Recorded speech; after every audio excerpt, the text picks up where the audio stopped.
Mafia's Good Girl. Chapter 17. Violet's Point of View. When Violet opened her eyes next, she saw that Dr. Lee, Elena, and Talia were all gathered around her bed.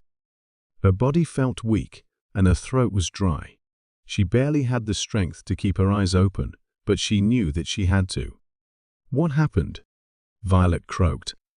"You fainted last night. Do you remember?" Talia replied. Violet could see flashes from last night.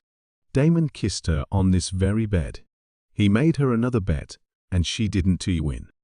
As her punishment, she was brought into a secret sex dungeon where he did things that made her cheeks blush bright pink. Oh, right. Violet breathed. She remembered fainting in that room, and Damon must have brought her back here. "You're okay, but your body is dehydrated and under stress. You need to make sure you're eating and drinking plenty of water, get yourself a lot of rest, and avoid any extraneous activities for the time being," Dr. Lee said, after checking her vitals. "Okay," she nodded. In the meantime, she should get some vitamins and supplements to her body. Dr. Lee turned to Elena. "Sure, I will get everything prepared."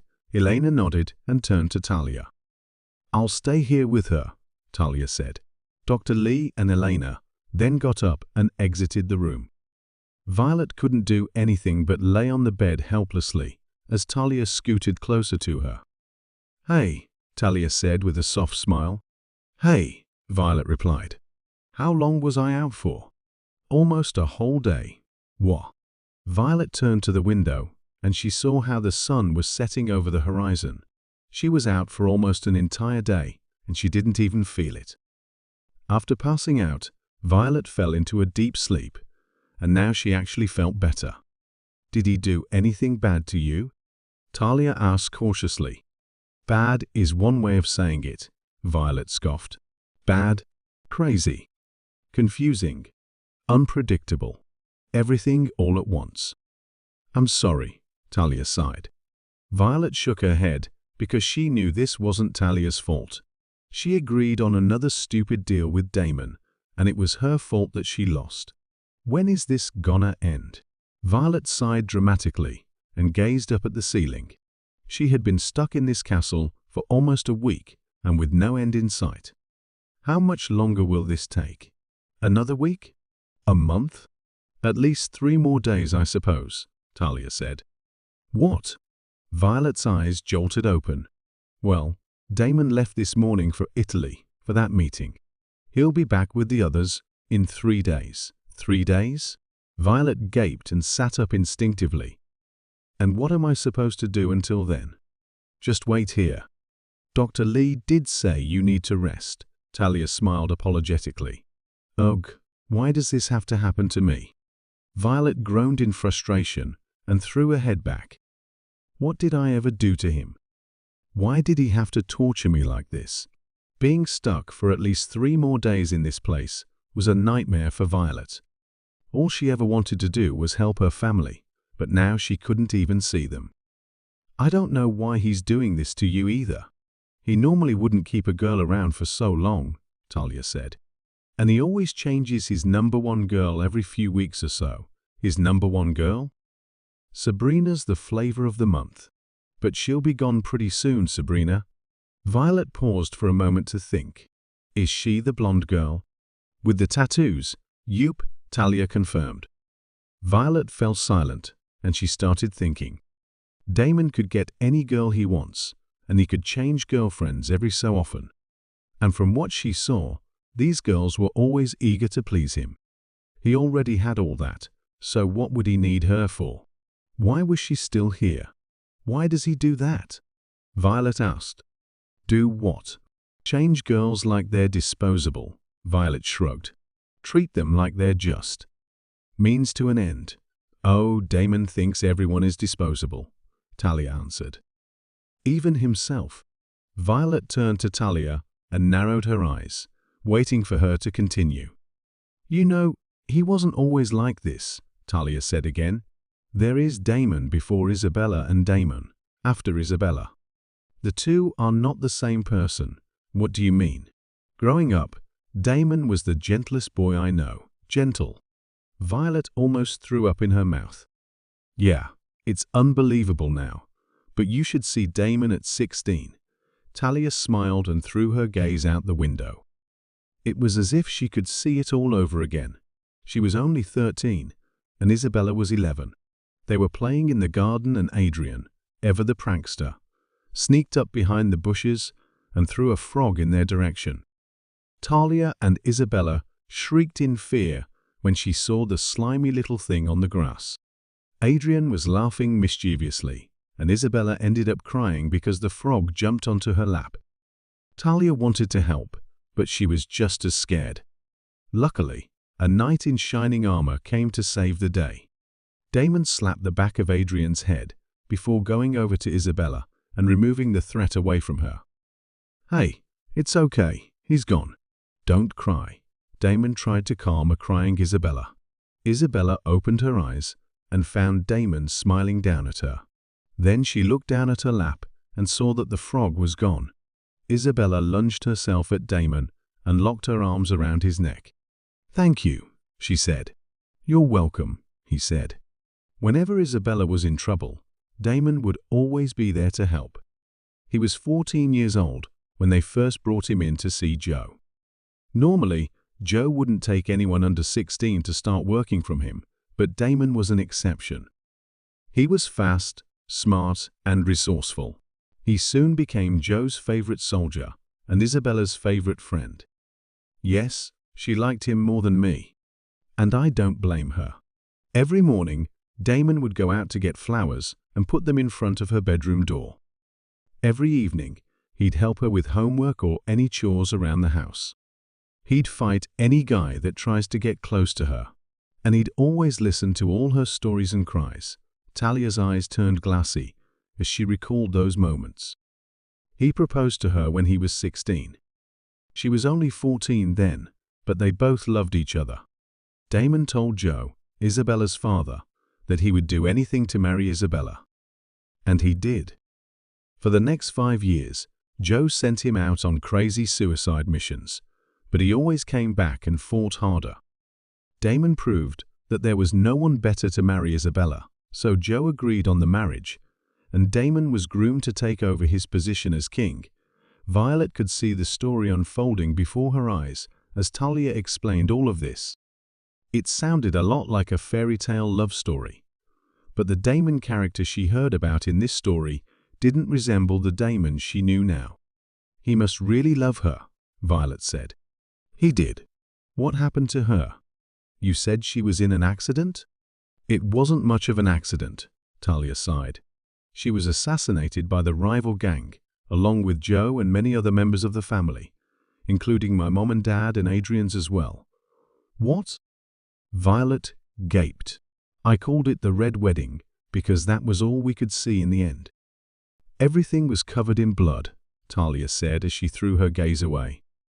This was a painful memory for her to recall. It took her a moment before she continued talking again. Joe Luciano had been in war with Victor Maranzano for as long as we could remember.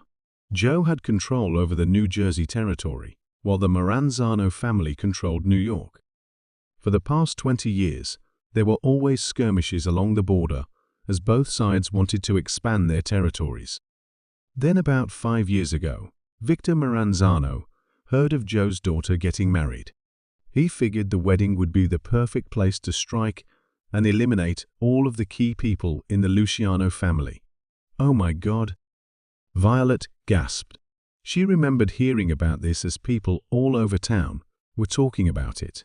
She was only in middle school at the time, but she remembered everyone was obsessed. "Yeah." Talia let out a long sigh. Victor and his men ended up killing Isabella and Joe at the father-daughter dance. They were dancing and smiling when these two guys opened fire out of nowhere. The next thing I knew, I was hunched under the table as gunshots flooded the room. In the end, they couldn't get Damon or Adrian, but they managed to wipe out all other Luciano family members. Damon and Adrian had to start over from scratch, and it had been their mission to destroy the Maranzano family ever since. Violet could see the event unfolding in her eyes. There was a beautiful wedding on the estate, and everyone was overjoyed. Isabella was absolutely beautiful as she glided in her white dress and danced with her father in smiles. Isabella stole glances at Damon as she danced. Their eyes met, and they smiled at each other. "I love you," she mouthed to him. "I love you too," he mouthed back. Damon was about to walk over to her when he heard the first gunshot. Then he saw the color in Isabella's face draining as her white dress became stained with blood. Damon froze in shock as more gunshots were heard. Joe and Isabella received more than 3 bullets each, all over their bodies. The gunman almost got Damon too, except Liam jumped in and pulled him down. Damon was seeing red. He screamed and shot at all the Maranzano boys. The two families began a war inside the estate, and they managed to kill off almost all of the Maranzano people that sneaked in. There were about 12 of them, and another 3 managed to escape. As his men were chasing after the escapees, Damon bent down on the floor and found Isabella's lifeless body next to Joe's. His hands were shaking as he reached for her pale face. There were 4 bullet wounds on her, 2 in her stomach, 1 in her back, and another one in her chest. The bullet to her chest proved fatal because it went straight to her heart. Isabella was only 19 years old when she died. Talia wiped a single tear that trickled down her cheek. She was so excited about the wedding. She was in love with Damon all her life, and she couldn't wait for them to start their lives together. "I'm so sorry," Violet said lowly. "That's really horrible what happened to you all." "It really was horrible," Talia nodded. "But I still don't think that gives Damon a pass for acting like such a dick." Talia snorted a laugh, and Violet followed suit. Violet still didn't like Damon and what he was doing to her, but Talia's story gave her some perspective. Watching the love of his life getting murdered before his eyes must have done something to his brain. No wonder he's always so violent. "Hey V," Talia said suddenly. "Yeah? I might have a plan to get you out, but this might be dangerous." "I'll do it," Violet cut her off reassuringly. "But you don't even know the plan," Talia said. "There's nothing worse than being kept here by Damon Van Zandt." "Trust me," Violet said firmly. "So, what do you have?" "Well, I was thinking that our plan last time almost worked. We just need to tweak it a little bit." "What do you mean it almost worked?" Violet scoffed. That plan backfired horribly. Following Talia's plan, Violet staged a fake escape a few days ago, and she got Damon to come back to the house. She was then supposed to get him to take her virginity, but she failed miserably at that. Damon ended up punishing her in the end, and let's just say it wasn't pretty. "But Damon actually came back for you, so that means he really wants you," Talia argued. "He's going through all this trouble just to keep you here. You need to realize that you have more power over him than you think." "I have more power over him than I think." "Okay, I'm listening," she said. "So, here's my plan. Violet, sweetie, you're gonna have to seduce him. Make him an offer he can't refuse." "Seduce him?" Violet gaped. "You're joking, right?" "Why am I joking?" Talia asked back. "There is no way a girl like me can seduce a guy like Damon," Violet stated. "I wouldn't even know the first thing to do." "Well, a girl like you might not, but a girl like Isabella can," Talia said cryptically. "A girl like Isabella." Violet narrowed her eyes. Talia nodded her head furiously. "You need to rest for now, and make sure you're healthy and strong by the time Damon gets back in 3 days," she said. "And don't worry, I'll teach you everything you need to know. Damon's not gonna know what hits him." Talia let out a reassuring smile, and Violet could feel the confidence in her eyes. Talia seemed to know what she was doing. If Violet played her cards right, she might just end this deal in 3 days' time.